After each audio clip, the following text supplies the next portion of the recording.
Hi folks, welcome back to the channel and thank you for joining me once again. Well, as you can probably tell by the sheer size of the box that's next to me, almost dwarfing me quite frankly, today we've got something really special. So it's the SWS Zoukei-Mura Super Wing Series Dornier Do335 Pfeil, or arrow, as the Germans, it's the German word for arrow. Now, this is the 1/32 scale kit, and an absolute behemoth of a kit, frankly. And this one, if you want this, you're going to have to raid your piggy bank because it's going to cost you quite a lot of money. What you're going to see here is actually complete with a book and many aftermarket items, which really drive the price up, I've got to warn you. So yeah, I'm sure around the world the prices will vary, but you're probably looking at about 250, 275 GB pounds here. So this is not going to be a cheap kit you want to run out on a whim and buy, but I think we're going to enjoy this. So first of all, just a quick word or two about the aircraft. So Dornier really in World War II were more synonymous for their bombers. They obviously producing quite a lot for the Luftwaffe in the Battle of Britain and beyond. They did work in conjunction with Focke-Wulf actually to help develop the Focke-Wulf 190 Dora, which has basically got, if you think about it, if you look at the front, that's like a Dora front end. It's the Junkers Jumo engine, I think, isn't it? My memory's failing me, but I'm sure we'll get into that shortly. And they decided, well, wouldn't it be a good idea, given that the Allied fighters like the Mustang and the later Spitfires were starting to become very fast and outpacing the Focke-Wulf 190 and the Messerschmitt 109.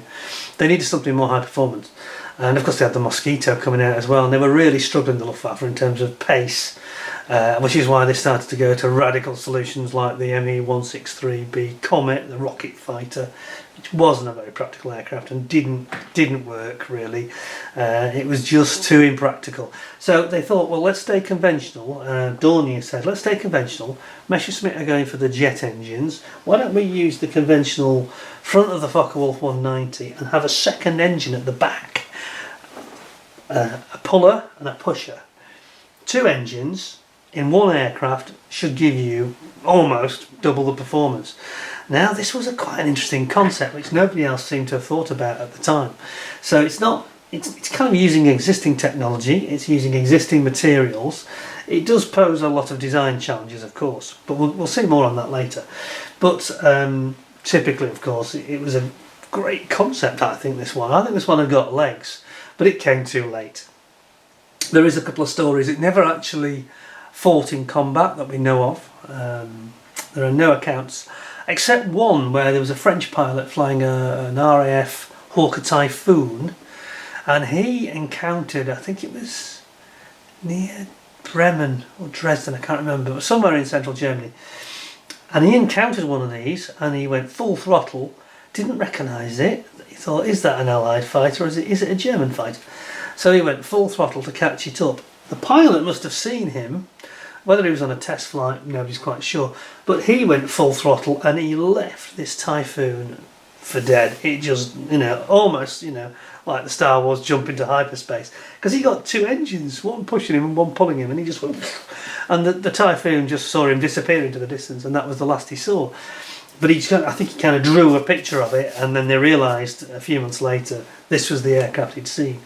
So it never actually got into any combat situations, unfortunately, because it would have been interesting to see. It's quite a big plane, heavy, a bit ungainly perhaps, but not too ungainly, and it had a lot of wing area, so that they went for a big design to compensate for the fact they needed the manoeuvrability. So quite an interesting aircraft, I think, as a concept, something quite good. Anyway, let's get into the model. As I say, this is not my model. This definitely belongs to somebody else, so we won't be opening any bags and stuff like that. But there's plenty to see here, and this is going to take a while because there's a lot of plastic and there's a lot of additional items which are the more experienced models amongst you, I think, are going to just, if you haven't seen it already, you're going to be salivating at this one. It's just beautiful. I warn you now, it's a good one. So let's have a look at what we got. First of all, on the side of the box, I'll zoom you in. On the side we have got, it says, my camera zoom decides to stop working, there we go. Try not to get any reflections if we can, there we are. So yeah, we got side profile view, and it has this tricycle undercarriage, again something new. Very reminiscent actually of what they came up with for the Messerschmitt 262. So they went for this big, high, sturdy tricycle. And obviously they had to be very careful with this aircraft. They didn't want to get tail strikes because it has a tail below and above, with 2 rudders, propeller at the back, and a lot of complicated, technologically advanced gubbins in the middle. Let's just tell you as well, this is their product number, well they just call it number 10, don't they? Superwing series number 10. And if you've not seen Zoukei-Mura before, and some of my subscribers and viewers will not have done, you are in for a treat, because they make some of the most beautiful kits. Very like Tamiya, these guys are, except they go to additional lengths. The kit comes with some parts that are actually clear, so you can actually have, I'm not sure I'm keen on this, it's a bit of, again, Tamiya do it, don't they, sometimes. Bit of a novelty, but a bit of a gimmick, you might argue, but it does enable you to see the working, so you can do one side of the plane normal, as you see here, and the other side clear. We've got an incredibly detailed cockpit, as you can see, and then we have got, of course, 2 of the engines. Sadly this is all in Japanese, so I can't tell you what it says, but basically I think it tells you it's 2 Yumo engines, and then you can see the detail here of the gear and the ladder that the pilot needs to climb to get up to this thing, 'cause it's so high up. It's a real monster. And then a close-up of the engine at the end there. I'm knocking things over because this is so huge. So let's zoom out, and we will get ready to look at the Dornier 335A file. So strap yourselves in, folks, we're going in. This is going to be great, I promise you. Oh, it's a box within a box, a bit like ICM do. So let's very gently put that over there. Right, won't get knocked or kicked. Yes, it's like the ICM style, I think, isn't it? Ooh, it's like Christmas Day. Fantastic. So we've got got instructions in a bag that's not sealed, so we'll be able to look at that. We've got a book. What's this? And it's their own official book. Concept notebook on the 335. Brilliant. We've got a lot of plastic. So I think we'll start with the book and the... there's a lot of stuff here. It's massive. I hope you're not in a rush, because this is going to take a while. Okay. Let me get to the bottom if I can gently do that.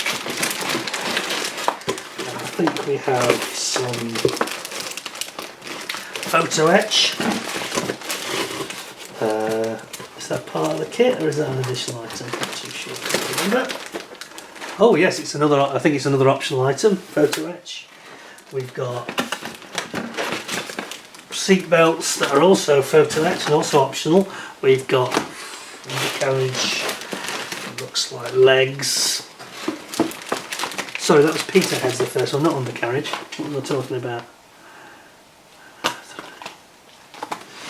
Anything else? That's it. And lots of plastic. So I'll tell you what, I'll put the plastic aside for a minute. And we'll get into some of the paraphernalia that comes with it. So I'll put that over there very gently. It's a wooden box, nice box, sturdy.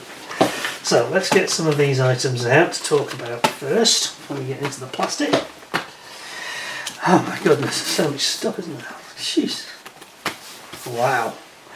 Yeah, this is going to, I said, you're going to be paying £250 to £275 if you want all this. I think each one of these are coming out at about, I don't know, £15 or £20. You can get them, I think, from an SWS stockist, Zoukei-Mura stockist. Just be aware. I think some of these are picked up at Telford, because they have a stand at Telford at the Scale Model World. So it's a great place to go to actually meet these gentlemen that come from Japan, and it's quite an event. They're all very respectful and they bow. And if you buy something, they all the manager guy gives you a bow, thanks you for purchasing. Really nice. Great manners these guys have got. hats off to them for that. Luftwaffe seat belts. This one's the instrumentation and some more seat belts. There's two lots of seat belts, I think. So we've got seat belts that appear to be fabric and seat belts that are photo etch. I think we'll start with the book because it gives us a bit of sort of historical context, doesn't it? So, it's a beautiful photography. It says, "Since then, in this sky, there were young soldiers who had the willpower to protect us and our motherland. Beyond the times and thoughts, we devote our respects and thankfulness to their form." Which applies to any country, doesn't it? So you get some lovely photography here. So you get some brilliant historical documentary photographs. And it's in Japanese and then in English, so there's no problem with the language. It says the twin-engine Do335 has two DB 603 engines installed in tandem, giving it a top speed of over 760 kilometres an hour. What's that? 600 miles an hour. Well, that's going to see off your Mustangs and your Mosquitoes, isn't it, I think? And it shows various versions, including the two-seater trainer version, which you can see here. I'll bring you in. You want to see me? You want to see the pictures? Look at this. Yeah, two-seater trainer there. And you can see this very long, it's on trestles for the testing the undercarriage here. You can see just how big that undercarriage is. It's a monster, isn't it? Daimler-Benz. Yeah, it wasn't a Junkers Jumo. Okay, so it's a Daimler-Benz 335 engine. Two of, one in the front, one in the back. Shows here how they're mounted. Shows it inside the 335 with the access panels up. And then there's lots of photographs showing you exactly which way to mount it, what the instruments should look like, how you should set them up in terms of the model here. This looks like an invaluable book, I've got to be honest. If you're going to spend this much money on a model kit, you might as well buy the book and go the whole hog, because you've then got, you know, a collector's item that you can keep in your book collection.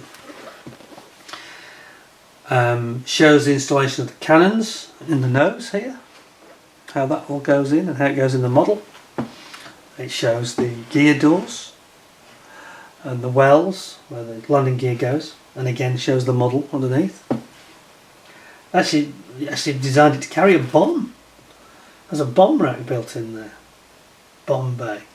As it was designed as a high-speed fighter bomber, has a payload bay could take a 500 kilogram bomb or an additional 500 litre fuel tank.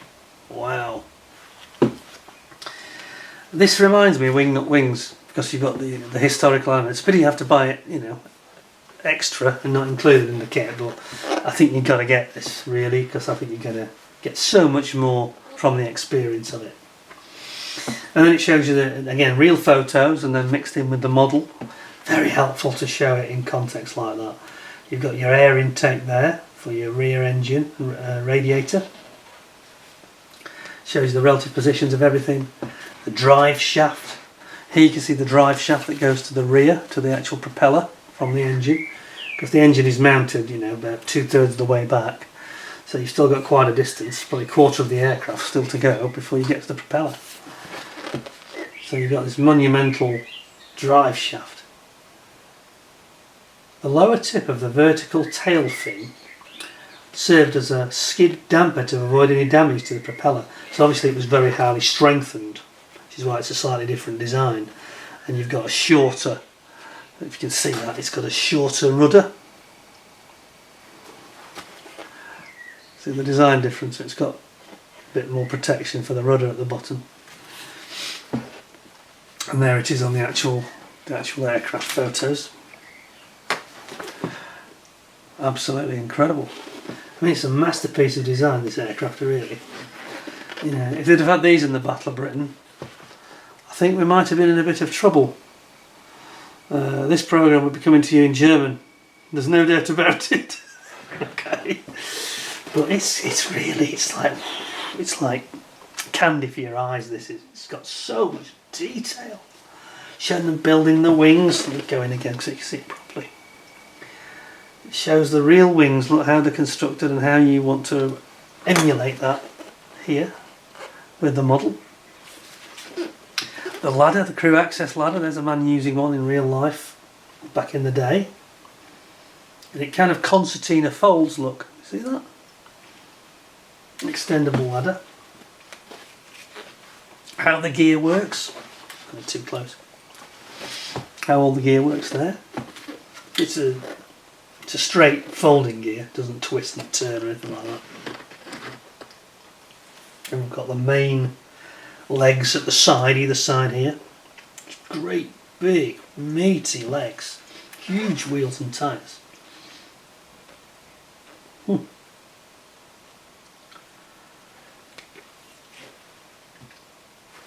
Propeller, front and rear, how it all works. Shows the canopy. It's one thing on the aircraft that looks a little bit crude is the canopy, isn't it? It's a bit of a greenhouse design. It's not a bubble canopy. I expect that at the time in the war that the plexiglass, you know, forming it in a piece that would be that big would not be possible because of lack of raw materials, I guess. Now, assembly advice by Naoki Kobayashi. This is showing you all the internals of the model, how you should assemble it.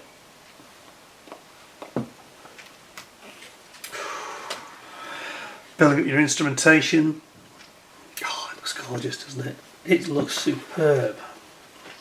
Tanks, oxygen tanks, fuel tanks, your engine construction,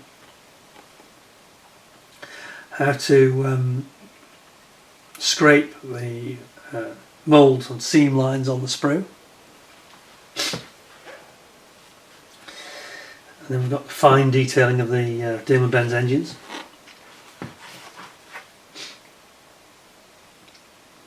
All the wiring and the cooling system, beautifully done that. That looks amazing. Look at this.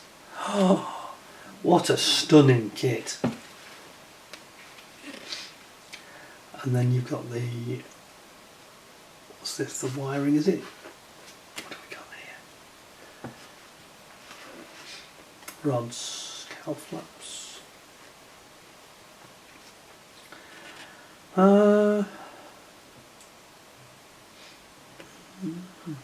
Sorry, I'm just trying to understand what they're talking about here. The cowl flapped actuators. Okay, actuators for the cowling. Some very fine parts here, and then you got this, and this chap is obviously a brilliant modeler, isn't he? Look at this, it looks amazing.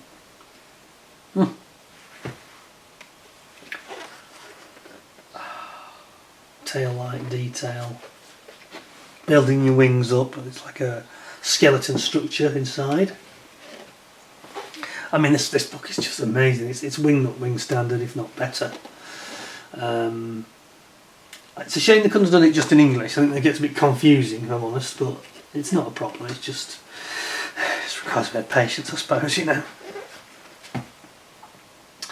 Scraping the propeller to get any flash off. Look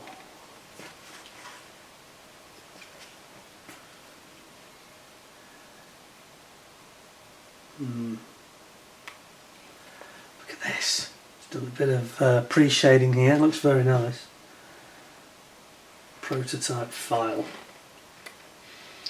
Well, I'll just skip through a little bit more. He's done some re-riveting here. I'm not sure why. Why has he done that then? Perhaps he's done a bit of sanding and had to re-rivet. It shows you putting on the decals, preparing your tyres, spraying it up, highlighting, post shading, it's all there, isn't it? Look at that. I've got to be honest, this does light my fire. This is really quite an impressive bit of A kit, B aircraft. The aircraft is interesting and unusual. You know, it's innovative in an exciting way. Look at this. Oh my god, this is the engine. This is the engine, and you've actually got, it looks like the com rods actually depicted. Has it actually got the pistons as well? I think it has. Some amazing detail here. You see that? Here we have the engine upside down and the con rods and the pistons in the cylinders. It's just incredible, the main block.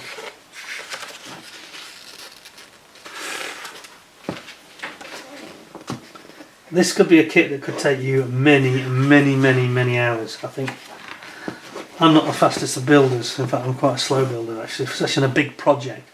I think this would take me 300 to 500 hours somewhere at that level, which would make it easily the longest build ever. But that book is just superb, isn't it? That really does give you lots of hints and tips. The colour photographs and the black and white photographs. Colour photographs of the kit being built, black and white historical reference photographs. Invaluable, you know, worth its weight in gold. So that is fantastic. Now let's have a look at the actual instructions. I haven't seen any decals. I don't know if they're in here. Oh yes, they are. There we go. Let's look at the decals first then. Okay. Fairly standard stuff. We've got the SFOS sticker can be made up in this usual style where you just assemble two parts so that nobody gets offended or upset about it. Yes, here's the instrumentation we spoke of. Look at this. Those are gorgeous. Look at that. The entire instrument panel is just there, done. Yeah, I'm not sure how that comes out, whether you have clear parts on the front of it, but it's very clear. Oh, and it's actually printed by Cartograph, it says here. Got that? Printed by cartograph.com. So they're going to be absolutely fine, aren't they? Not a lot of detail in the markings. Not a lot of stencils either, actually, which is probably a good thing. Now let's have a look at this. This looks like the German Air Ministry to me. Yes. August 1944. August to December 1944. Ooh. Look at this. Again, wing nut wing style. It's done in the old style. So there's a lot here, so I'll try and flick through this fairly quickly, otherwise I'll be here for hours. Yeah, so it talks about the engine, and again it's in English and it's in Japanese. You've got this wonderful schematic explaining the sections that you go through to build the model. Lots of colour, again colour photographs, which is helpful. This is very like Wing Nut Wings, isn't it? The two have gone into a similar style. Perhaps not quite as much historical content, but it's a very helpful way to see the build. So you start off with your rudder pedals, cockpit floor going in, building the cockpit up, bulkhead, fire extinguishers. Gosh, the detail here is amazing. Control stick, that's more of like a jet fighter control stick there, isn't it? Bring it a bit closer, how's that? Console for the instruments, and then it keeps interjecting with colour photos just like Wingnuts do, you know, showing you what it should look like. In fact Wingnuts is actually an illustration but has the same effect, you know. Ejection seat, so it had an ejection seat. Now I read somewhere that these often didn't work. This was probably the first ejection seats the Germans had ever had, and it was early technology. How did it work? Was it rocket propelled or was it spring? Not sure. Doesn't really make that clear. Oh, here we go. The ejection seat is expelled by an air pressure operated cylinder on top of on the back. So pressurized air here, and it acts like a balloon, really, a deflating balloon sort of idea, but at very high pressure, and it ejects that way. So it's not a rocket motor. Then we've got your bulkheads going in, and you've got your instrumentation and bulkhead just in front of the pilot here. Front console. I think we'll have a bit more light here. Might help us with this.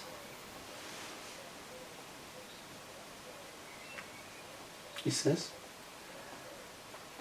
Try and get a bit more brightness. How's that? There we go. There we are. That's brighter. There we go. Instrument panel, you've got optional different instrument panel styles, different versions depending on which prototype it was, and how to apply the decal onto the surface. It's a bit like Tammy, you apply it to the reverse side of the clear part, and then you end up with this lovely lens effect here. Gun sight, and then the cannons, getting into the business end of things here.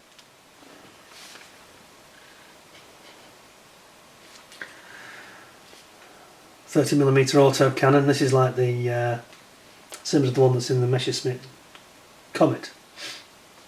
It also has two 20mm machine guns as well. Just two cannons and two machine guns. Is that an auto cannon in the centre of the spinner? Am I wrong here? I think I might be wrong. Yes, sorry. There's two 20mm machine guns and an auto cannon 30mm firing through the spinner, like the ME-109 style. Excellent, that's cool. Oil and fuselage fuel tanks going in here. Bomb bay or spare fuel tank bay here. Look at the detail, it's amazing, isn't it? Then you get into your engine construction, the motor. I think you maybe should have weathered this a bit more. It looks a bit pristine, doesn't it? I know the Japanese like to do that, which I don't blame them for. Actually, I quite like a parts to look quite pristine, but sometimes, perhaps on a military World War II bird, it's perhaps not the best thing. Don't know.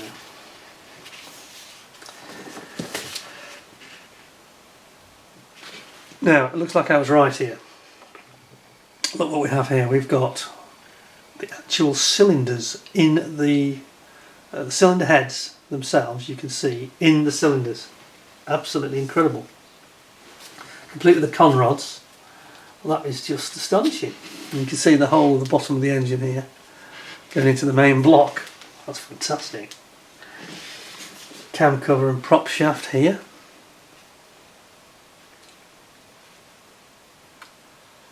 Wow.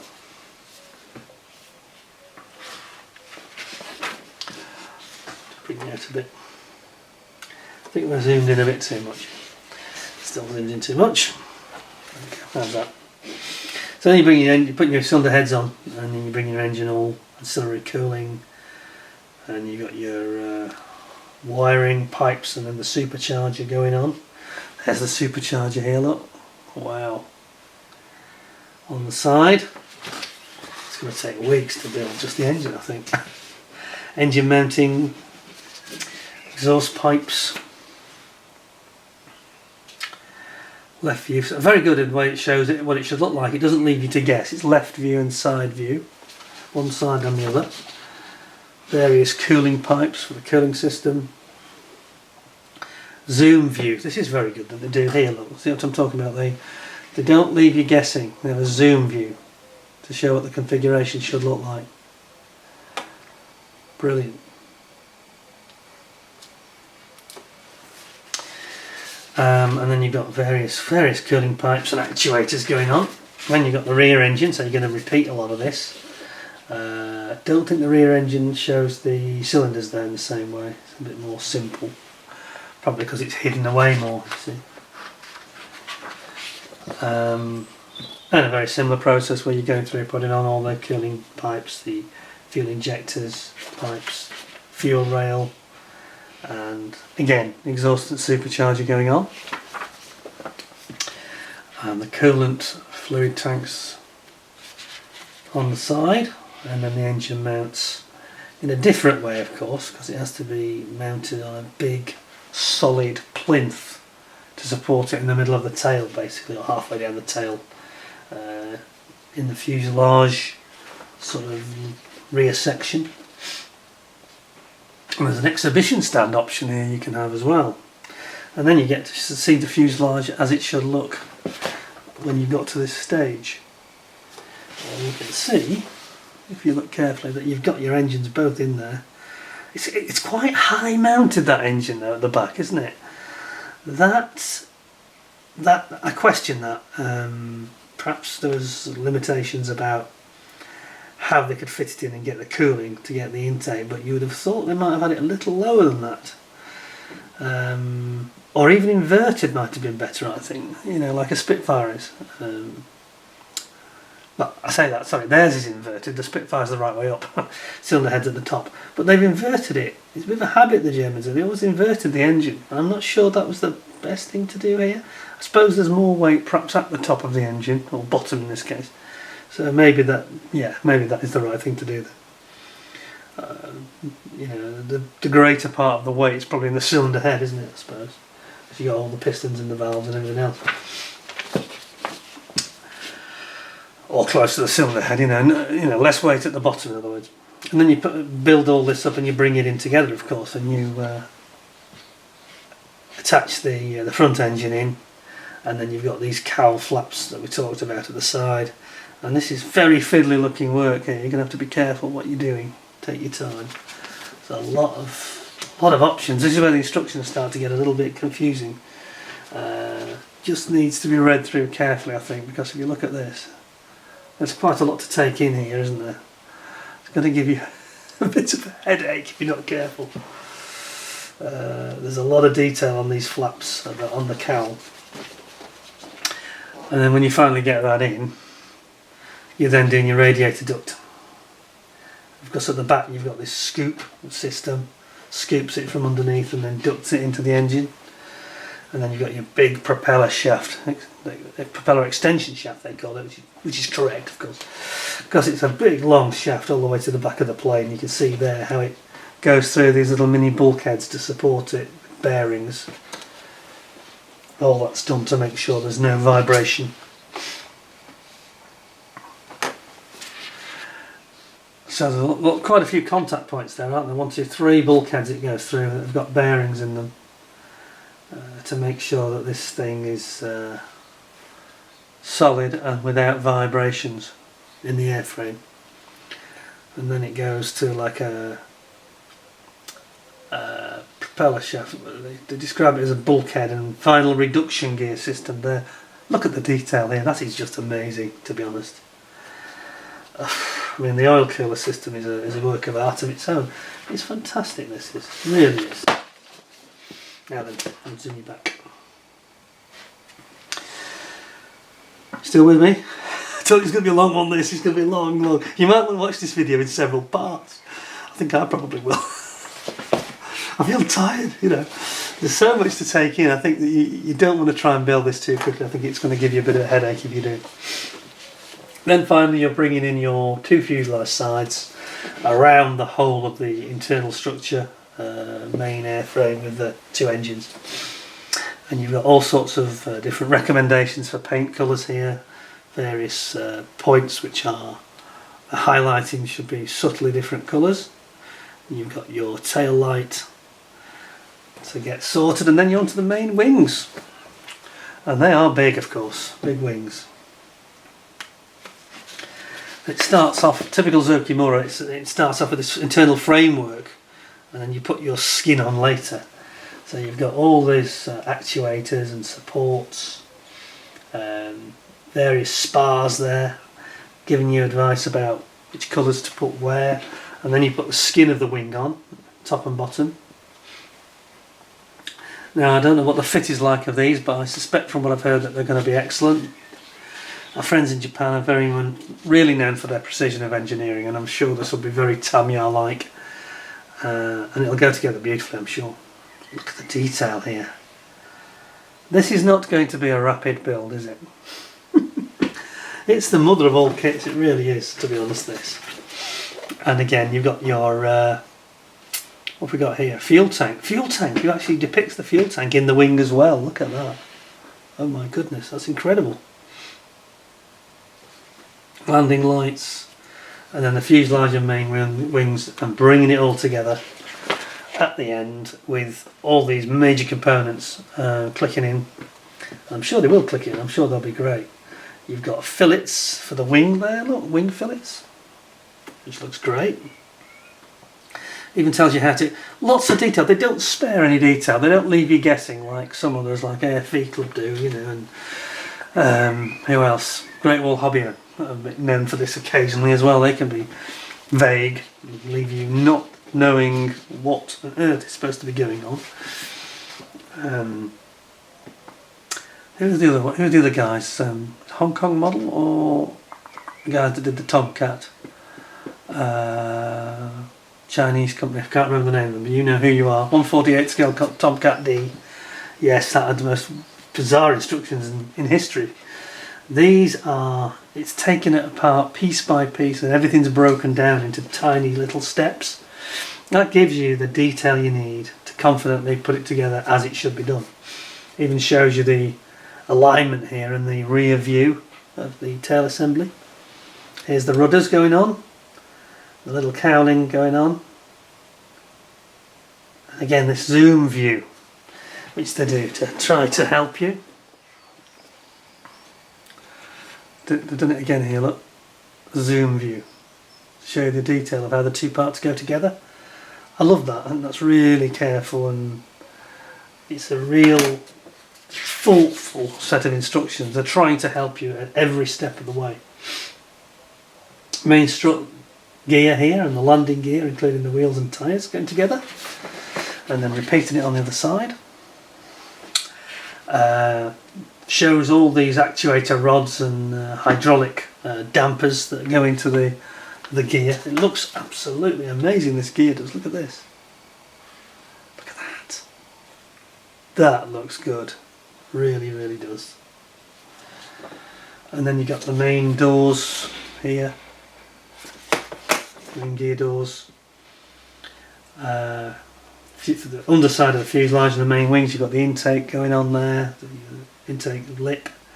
Then you've got your nose gear being constructed. Again, this very meaty looking undercarriage, complete with a mud guard at the back, and going into the nose. Gosh, I feel like I'm reading Leo Tolstoy's War and Peace here. It's not a quick read. Shows you how your nose landing gear is going in, how it should look, the alignment, relative alignment there. Again, very, very helpful. Clear diagrammatical illustrations that show exactly the way it should look, and then the final outfitting of the aircraft. And goodness knows how many hundred of hours you'll have already spent on this by the time you get to this stage. I'm guessing 200 or 300, to be honest.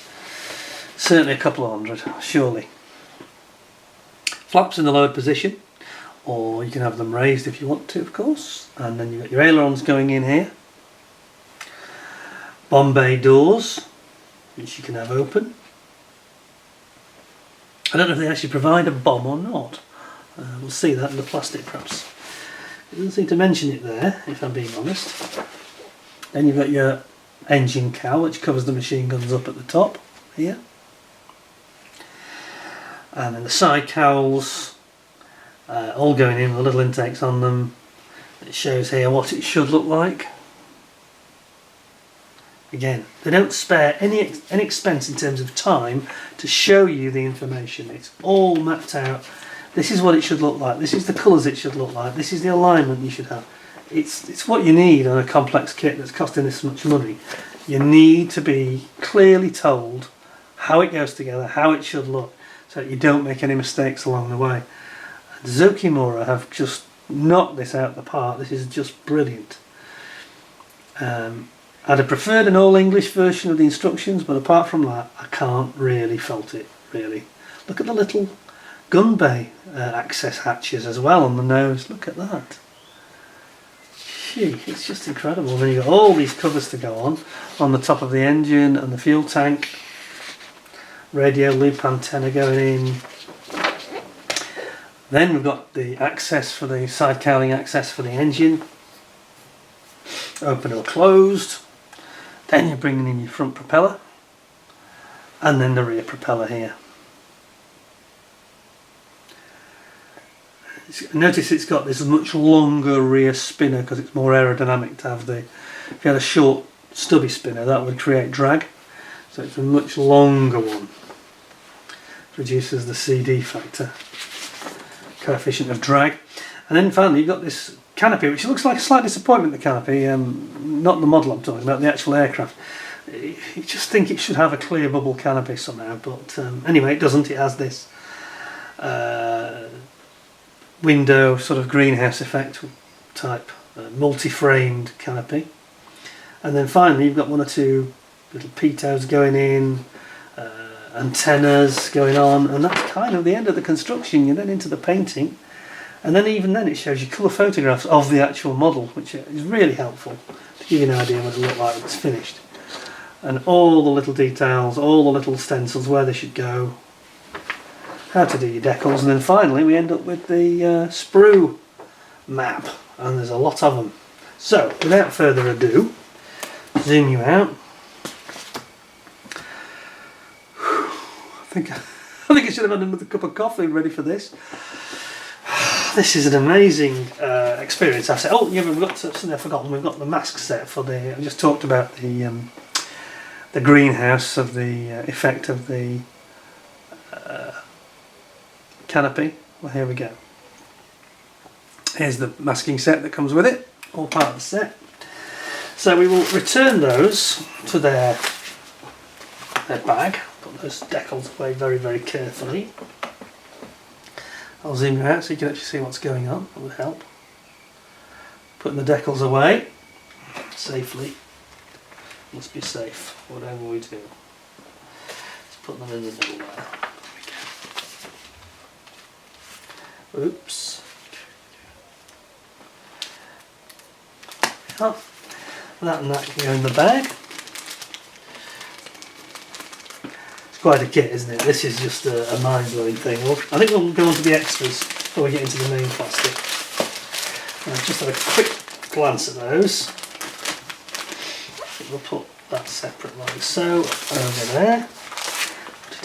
To the way. Now then, let's have a look what we got then. Let's give you a proper close-up look at this. We've got a set, and these are all the genuine aftermarket extras. Zoukei-Mura. I've actually done they've done a cooperation here with Eduard. I think a lot of these parts are either influenced by or actually created by Eduard, because it's just got. This one doesn't mention them, but some of the items I think it does. And we've got the Luftwaffe seatbelt set here. So here you can see it's a fabric seatbelt set. The actual seatbelts are tiny actually when you see them, and you've got obviously lots of the buckles and the straps and buckles and ancillary parts there. Little bit of leather here,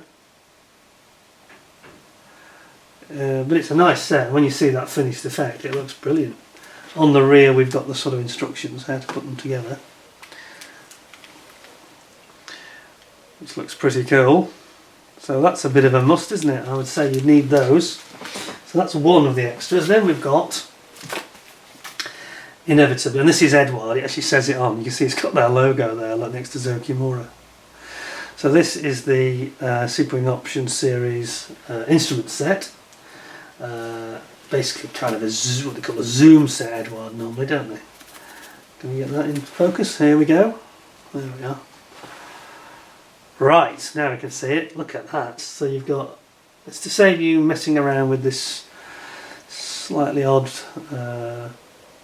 decal system. But it does work okay, the decal system, but I don't know if other people do an aftermarket set for this. Perhaps someone like Yahoo, who are very good.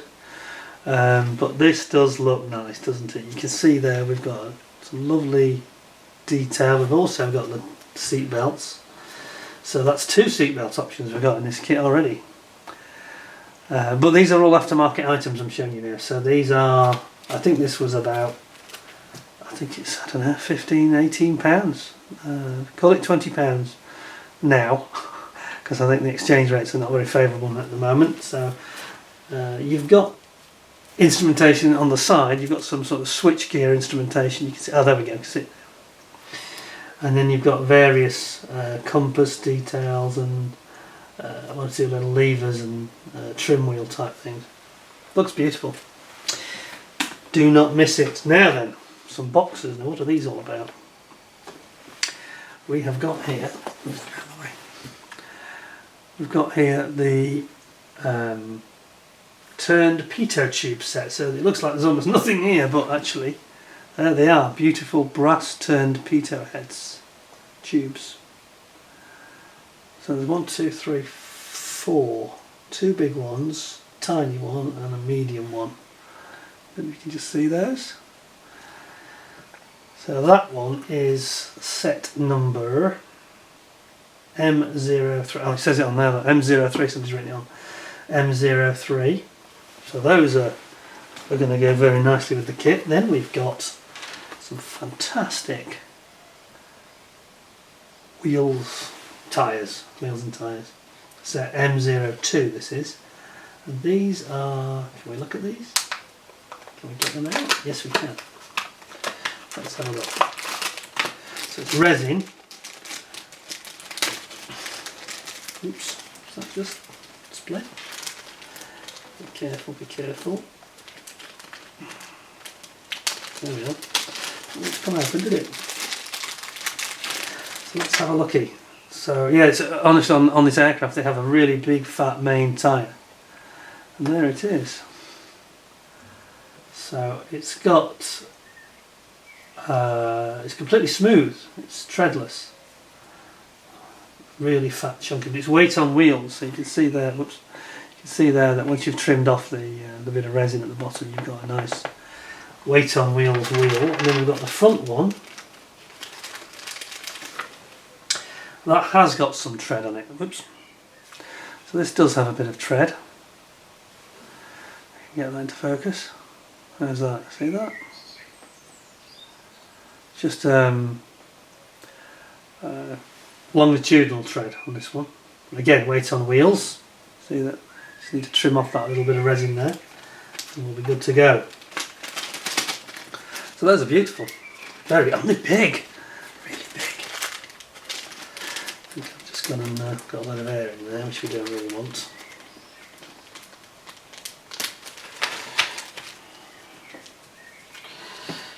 Right, there we are, put that back away. It's got little instructions that come with it in the bag, in the box I should say. So that's your M102 tyres basically, not wheels, just tyres. And then we've got the white metal struts. So this is your landing gear. Now this is probably a good thing because this model is going to be really heavy, and in my experience, when you get something like this, you get a lot of weight, and it's very, very tricky indeed. Let's have a little look at these. A bit more careful with them. Well, they're massive. They're a really big, chunky strut.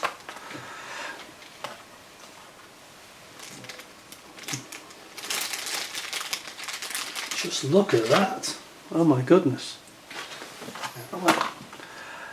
Wow, these are massive. Massive. Big metal, white metal. So that's your front leg, which looks mighty impressive, gotta say. Like there. And then you've got your two side main gear legs. And again, some fantastic detail. Oops, that wasn't wise, was it? Some fantastic detail here. Look at that. So there's your leg there, and your wheel goes in there. Absolutely brilliant. And it probably justifies those upgraded gears because, you know, it's a big chunky model. It's going to weigh a bit. This is. I don't know how strong the standard plastic gear will be, but we shall have a look at that now and find out. So that's the M01 is the code number for that product, so that's the 01, that's the legs.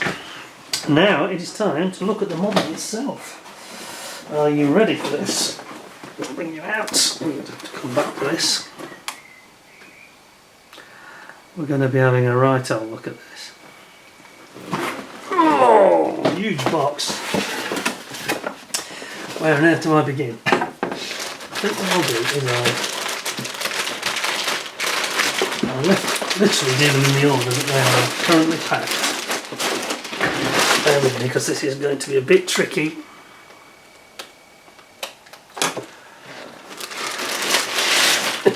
Like a monumental operation, so I'm going to put them upside down like that.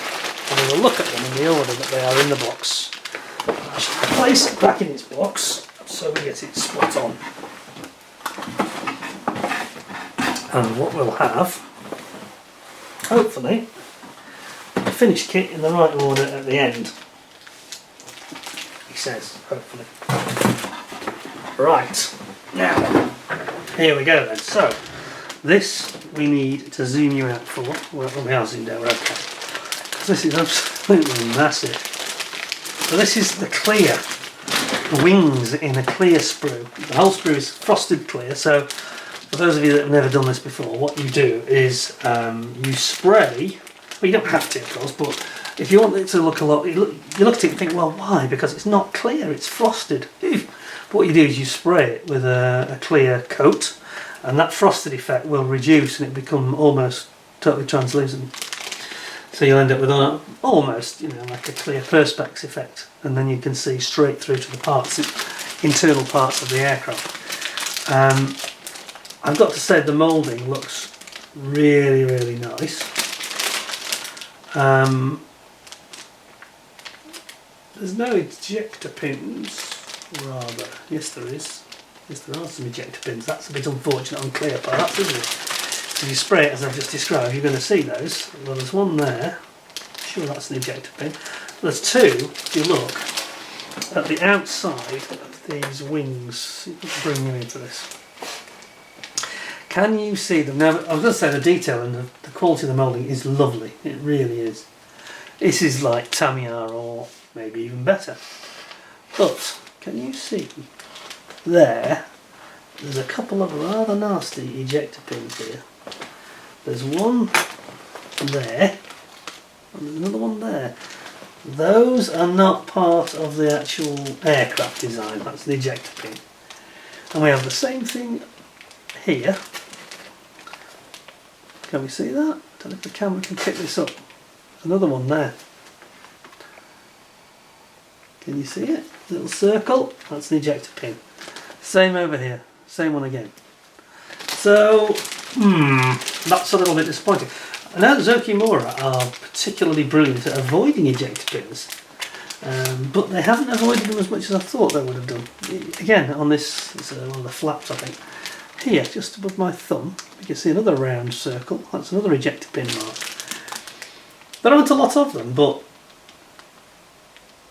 there's another one. Oh, I'm starting to see them quite a lot. Look, can you see this one here? Directly above my thumb, another circle. See it? And then there as well, above my thumb again, another circle. One there and one there. That's not ideal. Now it doesn't matter if you're not doing the clear concept. So I sound like I'm being very critical here, but let's just kind of put this into a bit of context, because if most models probably won't use the clear parts, or rather they won't have them clear, they'll just spray them with camo and just treat it as a normal piece, and then it won't be clear anymore, it won't be a problem. You're never going to see them. But it's surprising that they put it in this concept where they show it in the instructions as clear, and then there are ejector pins visible, because Zoukei-Mura are very good at not doing that actually. So there's actually quite a few. I'm actually seeing lots more of them now. In fact, there's a whole row. I'll bring them back in. There's a whole row of them down this this wing now. I can see 1, 2, 3, 4, 5. I can see a lot. If you look carefully on this one, we've got one here, here, here, here, here, here, here, here, here. Oh dear. Yeah, that really is too many actually. I mean, that's bad actually. It's not a problem for 97% of us, 95% of us.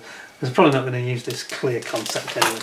There's nothing wrong with the kit, but it's a bit strange that they choose to do this thing where you can have it clear And then oddly they have ejector pins, which means that, yeah, you don't really want to be showing those. Bit odd. Anyway, if you just bear with me 1 second, I shall move on. Second one. I suspect we'll have a replay of this in some respect, but look at this beautiful, huge, great fuselage. Oh, this is incredible. Look at this. Look at the sheer size of it.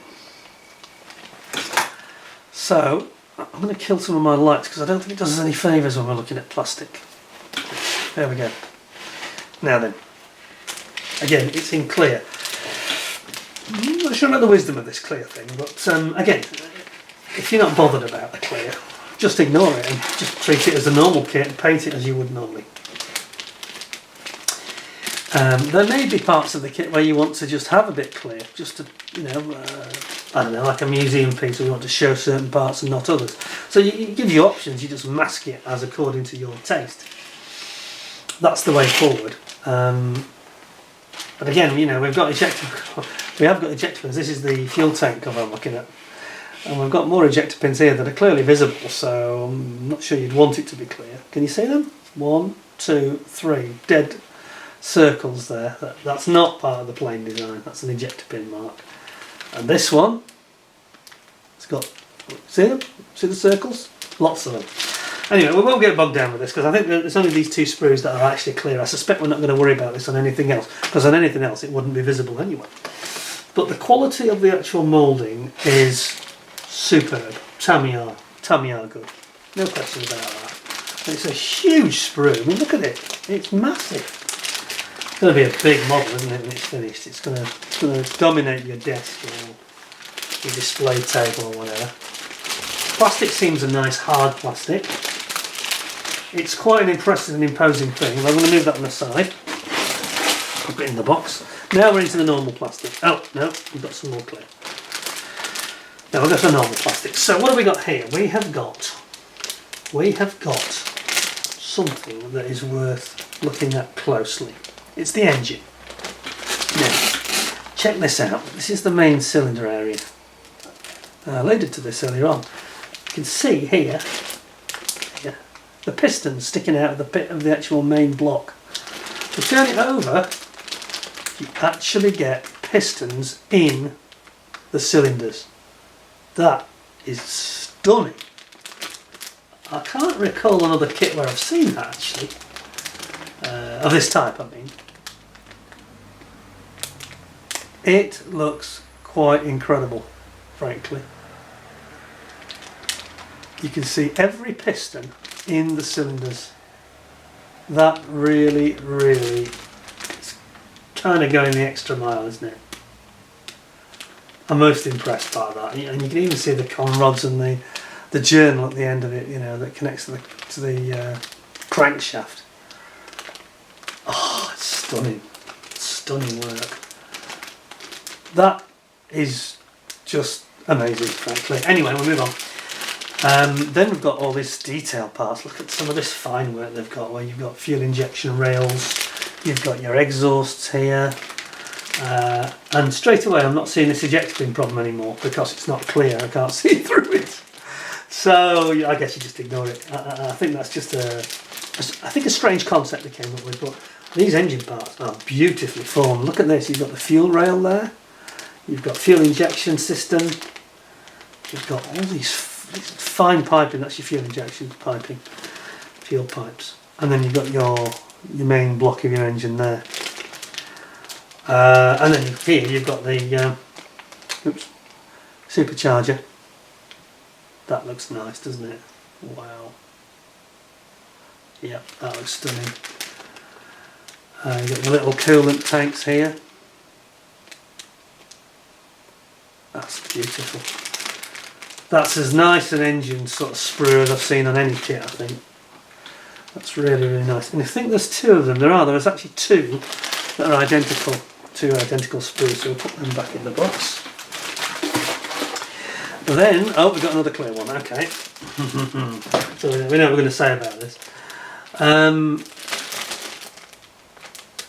Well, interestingly, on things like the gear, the gear doors covers here, and actually that's not got any ejector pins on it at all, so that's good.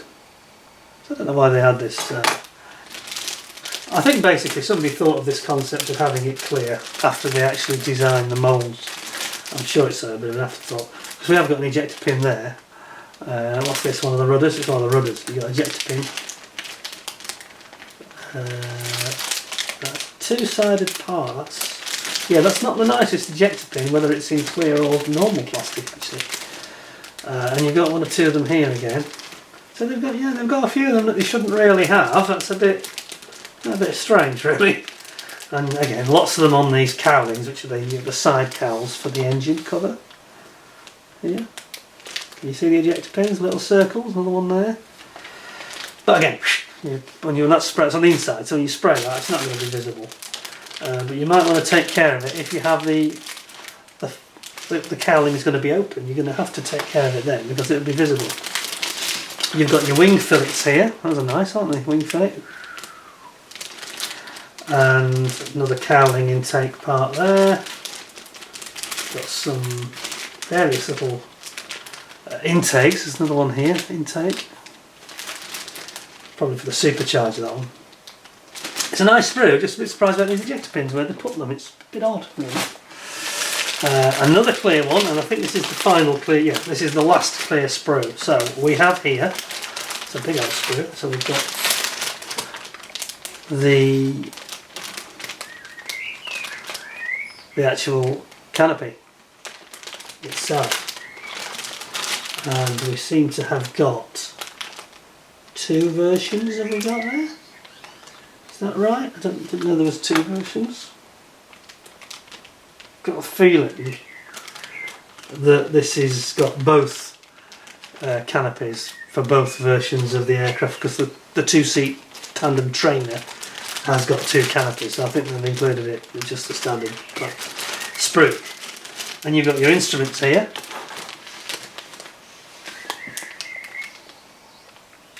Instrument panel.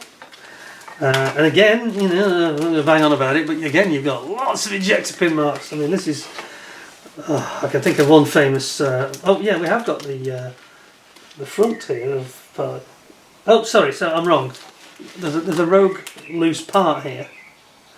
It's the front windscreen. So what you've actually got there, it's not what I just said a moment ago, forget that. It's not two versions, it's just open or closed, completely closed or slid back open. Or I think it opens to the side, doesn't it? So you've got the option to have it open or closed. And that's why we've got this rather rogue floating piece here. Can you see it there? That's the front windscreen basically. And then you've got your various cowlings. Yeah, I'm not a fan of this clear stuff, I've got to say, especially when it's covered in ejector pin marks, because I don't think it kind of undermines the actual usability of it really for me. But I say most modelers are going to not take any notice of that. They're just going to spray it proper colours as the real aircraft was, and none of this will be a problem because you won't see most of it.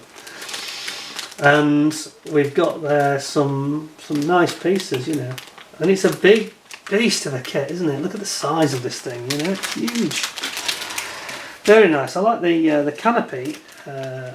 Got to be fair to Zoukei-Mura here, that the quality of their clear parts, I mean, I'm talking about the series clear parts now in terms of canopy, I can't see any distortion on this. This looks really perfect, yeah? It really looks nice, that. Just surprising that the Germans weren't able to do a bubble canopy on this aircraft, but I guess we know the story there, don't we? So, right, that's the end of me. No more ranting about ejector pin marks, okay? Because we're now onto the normal plastic. So here we go, and this, again, it strikes you how big it is. It's huge. So we've got the actual propellers here. Look at this. Massive propellers. And they're very sort of reminiscent of the sort of the Focke-Wulf 190 style prop, I'd say. See that? See what I mean by the style of it? That particular design that they seem to use. Not so much on the D perhaps, but you know, on the earlier models. And you've got some, now you're getting some really impressive stuff. Look at some of these tiny parts. Relatively tiny, because because obviously the whole kit is huge. But look at these little oxygen bottles we've got here. We've got bulkhead with some more oxygen bottles on it, gas bottles. We've got the front of the cowling that he was talking about, where the actuators go to have it open or closed. You've got your radiator, this is like a radiator that sort of goes all around the engine. And you've got some fine sort of skeletal framework here that goes under the part of the bomb bay. I think this is the bomb bay. And you've got another bulkhead here. Lots of small parts, and you've got part of the gear bay here. And this is looks like the canopy, looks like the cockpit, but it's not. Pretty sure that this, so big I can't get it in the shot, this is the air scoop for the rear engine intake for the radiator. Very impressive, I like that a lot actually. Now then, interestingly, here we've got the actual tyres. Now these are the kit provided tyres, and they have got tread on, and they've got lateral treads, presumably for sort of rougher ground. And then you've got your wheels, which look really nice. Look at that. Yeah, those are cool, aren't they? Very nicely moulded. And I can't see any problems on any of this. So you've got your front leg. Don't forget we had it in white metal as well. This is the plastic version, which looks very nice, I've got to say. There is a bit of a seam line now to clean up there, but apart from that, I think the legs look really good. Here's the other main side by side wing mounted main gear legs. Again, they look nice. And you've got lots of ancillary parts. You've got the actuators here for the main gear. You can see it. You know how the linkages are in the middle, very detailed. Look at that, beautiful. And here you've got your mud guard for the front nose wheel. Love it, that's very nice. Then, zoom you out for a massive sprue. Now we've got the rib work, the main framework of the wing. Typical Zoukei-Mura, they have like a lattice internal structure for the wings. It looks very strong, doesn't it, the wing, in fairness. Boxy. Lots of spars you can see there. And also got various, this is the wing fuel tanks that we noticed in the instructions. Here they are. Fuel tanks that sit inside the wing. Toward the back of it, I think it is. Plastic feels lovely, I've got to say. It feels like a nice, firm plastic. Don't think it's going to give you any trouble. There's no warped parts here. Meng, are you listening? These sprues are absolutely gorgeous. Now look at this, let's get into some of the detailed parts now. Here we've got the spinners. The two spinners, front and rear spinner. So obviously this is the front one, the stubby one. And this more, as I mentioned earlier, this more feathered, longer, aerodynamic, rear-facing spinner. And then we've got, here is the very, very long prop shaft. Better that way actually. Stick that way. There you go. Prop shaft, which is long, which goes from the engine right the way back to the spinner and the prop at the back. And then you've got various parts. You've got your engine braces. Engine braces here. Part of the boss for the rear gear, what do they call it? Transfer gear. And there's all sorts. Then we've got extinguisher bottles, we've got oxygen bottles, various bulkheads, we've got piping, we've got the crew ladder here for him to get in and out, the pilot.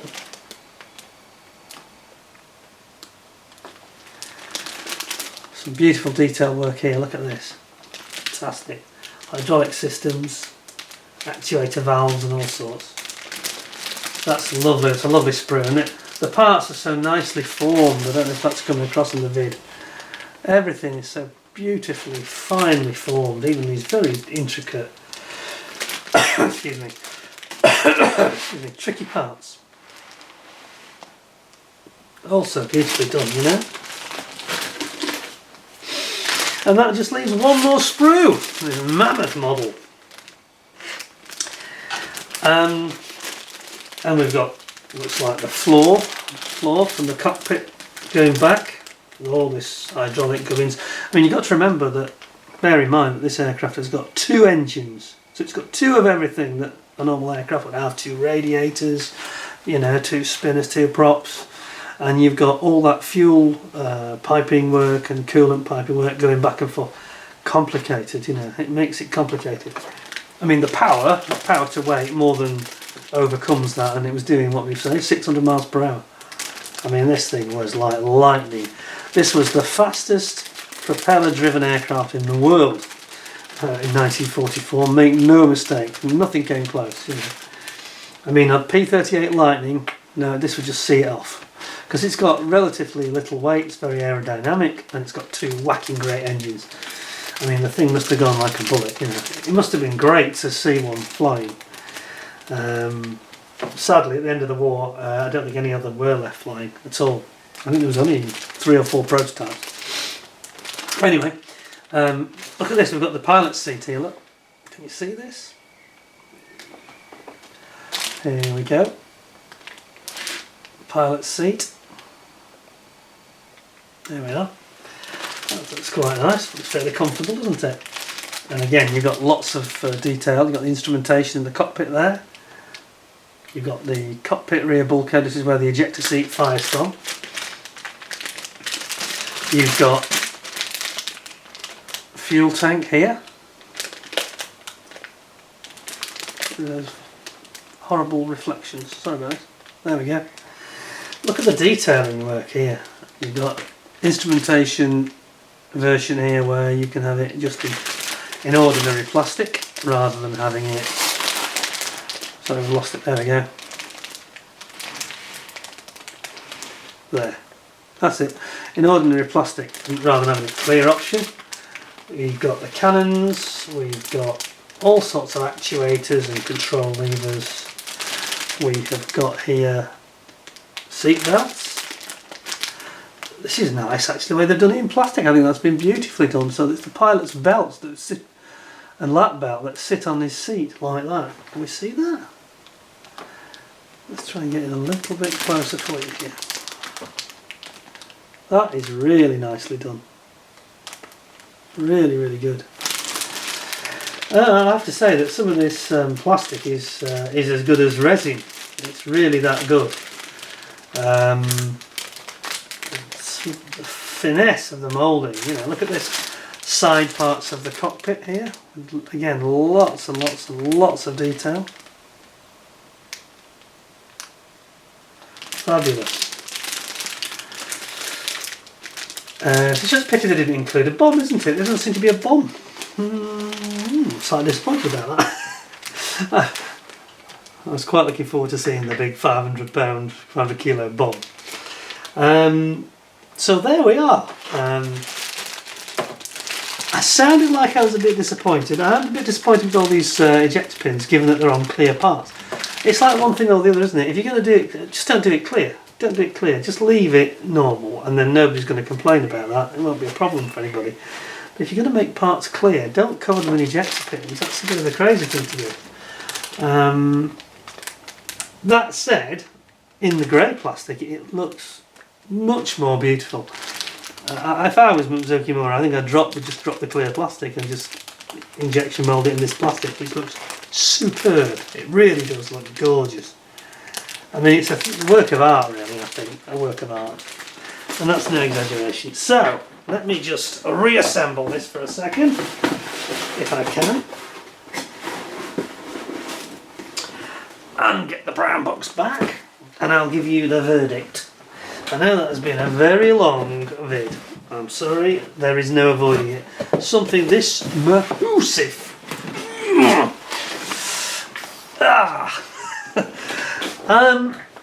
I'm going to give it 9 out of 10. I think that's perhaps a little bit on the generous side. You got to also factor in what this costs. This is not a cheap kit.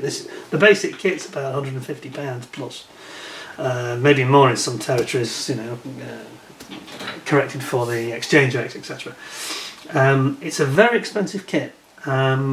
It's disappointing that this thing with the ejector pins. I've never noticed quite so many that were quite so obvious. And they've become obvious because of the clear plastic. So they should just drop that and go to the grey plastic and they'll be fine. I'm going to give it 9 out of 10 there because the quality of the moulding, the presentation of how you build it, and the sort of concept of the detail that shows. I mean, this shows every part of the aircraft is pretty much visible. It's incredible. You know, it's not done to... there's no part of this that you can't scrutinise the real aircraft. It's absolutely mind-blowingly good, I think, as a kit, as a concept.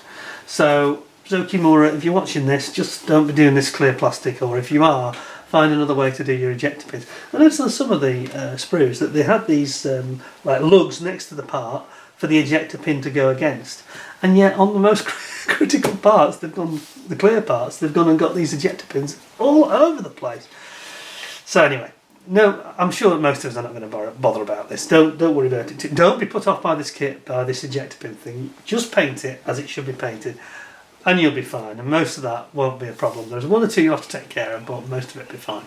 So it's 9 out of 10. I'd like to have given it more because it feels amazing. It's a very, very special model, that. I love the aircraft. I love the book, all that extra stuff. I'm not sure whether having now seen the white metal parts versus the plastic parts, I'm not sure that's strictly necessary. The plastic parts looked really good, and I'm sure they've designed it to take the weight, so I think you're probably okay, really. And likewise with the wheels, you know, the plastic wheels look okay, but some of them, you know, did have these completely smooth tyres. So it gives you the option either way, but all these aftermarket parts that come with it are also beautiful. So, you know, I'd have to include them in my 9 out of 10 as well, really. I hope you enjoyed this video. Sorry, it's a very, very long one, I know. I hope you're still with me. But a truly remarkable kit, and you know, they do a lot of truly remarkable kits, in fairness. As a manufacturer, I think we should take our hat off, salute Zoukei-Mura, because I think they produce beautiful quality. One or two little glitches in that, but don't be put off, because I think that it's just... they're feeling the way still, and I look forward to more of their stuff in the future, because you won't find injection moulding done more finely than there is inside that box. That's really beautiful. Anyway, there we go. Hope you enjoyed the video. Hope I'll get at least 9 out of 10, please. Please subscribe if you've not done already to the channel, because if you do that, you'll get an update and forewarning for every time one of these videos comes out. And if you have done already, don't forget to ding the notification bell to get the early alert that another one is on the way. I'll leave it at that because it's been quite a long one today, but thank you very much if you're still with me, joined me this long. I know it was a long battle to get through this, but it's a fabulous piece of plastic technology that is just something to behold, you know, something really special. Perhaps one of the most special kits I've actually reviewed. It's right up there. And I'd love to give it 10 out of 10, and it's close in some respects, but we almost got there. Anyway, thanks for your company. Please look after yourselves and stay safe, and between now and the next time we meet, I hope to see you again soon. Thanks a lot. In the meantime, bye for now.